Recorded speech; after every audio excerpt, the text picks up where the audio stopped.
Olá pessoal, Tony Rodrigues, Além da Notícia. Hoje eu acordei muito cedo, por volta de 4h30, 5 horas da manhã, porque eu queria contar para você uma experiência que nós tivemos, eu, Pedrina, na noite desse domingo. Nós saímos da residência de Dona Geralda por volta de 10 horas, 10h30 da noite.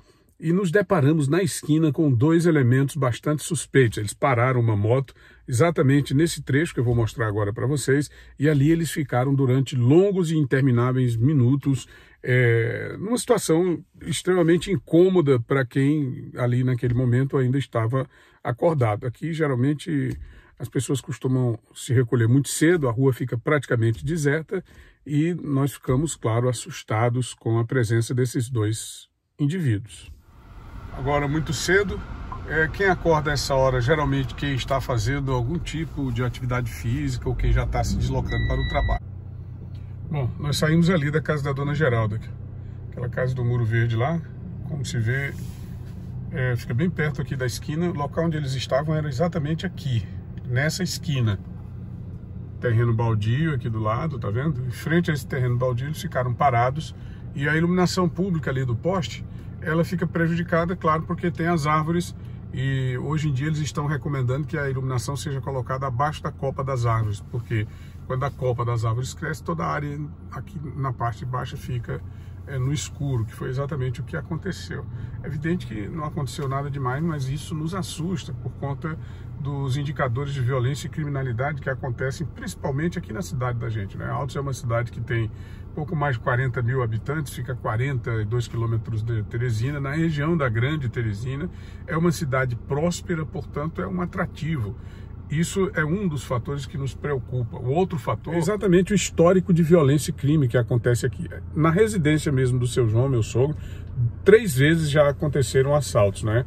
E com o uso de armas de fogo. Ele mesmo que chegou a enfrentar 2 elementos de maneira muito corajosa, mas é um direito que a pessoa tem de defender a sua integridade, de defender os seus familiares, mas o seu João, ele correu um risco muito grande ao enfrentar esses elementos, porque um deles estava armado e atirou 6 vezes contra ele.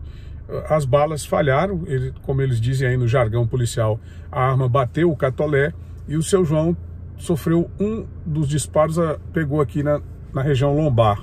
Ele conseguiu se esquivar e o tiro passou raspando, mas deixou uma marca, deixou um ferimento. E foi salvo, claro, pela chegada providencial do amigo Reginaldo, que é policial penitenciário, e logo em seguida do policial militar, o Cacá, e fizeram esse trabalho de prender os elementos que até hoje estão presos. Em seguida, houve um outro caso envolvendo a Pedrina, a professora Pedrina, minha mulher, que estava na calçada, quando de repente chegou um ex-aluno dela, colocando uma faca no pescoço e realmente exigindo que ela passasse o celular. Veja aí como é, né? Quer dizer, ex-aluno. Então há motivo sim para preocupação, sem nenhuma dúvida. Nós seguimos pela rua Brasil, que fomos deixar aqui a Manuelina, minha cunhada que estava com a gente. Isso aqui é a rua Brasil.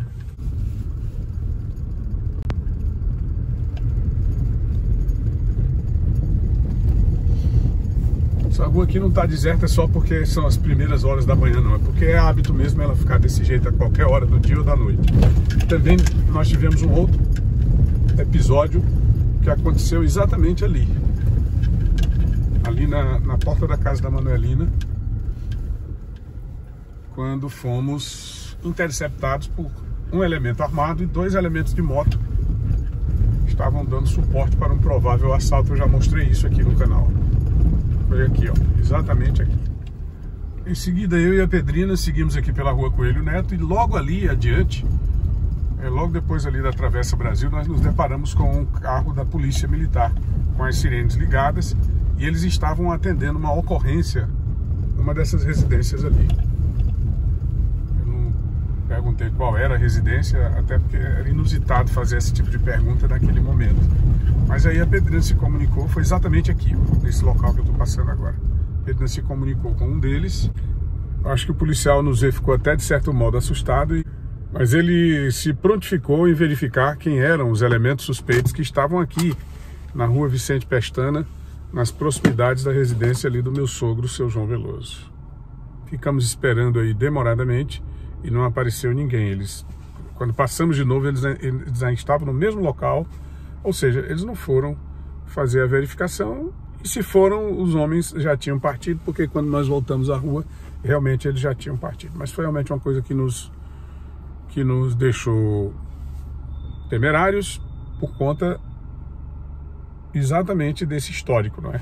Histórico de violência e de criminalidade. Aqui no Nordeste é uma situação incomum, porque nós sempre fomos considerados aqui no Piauí um estado tranquilo, a região Nordeste uma região mais ou menos tranquila, né? Não tranquila, mas menos índices de violência e criminalidade do que em outras regiões do país. Acontece que agora nós temos realmente com o que nos preocupar.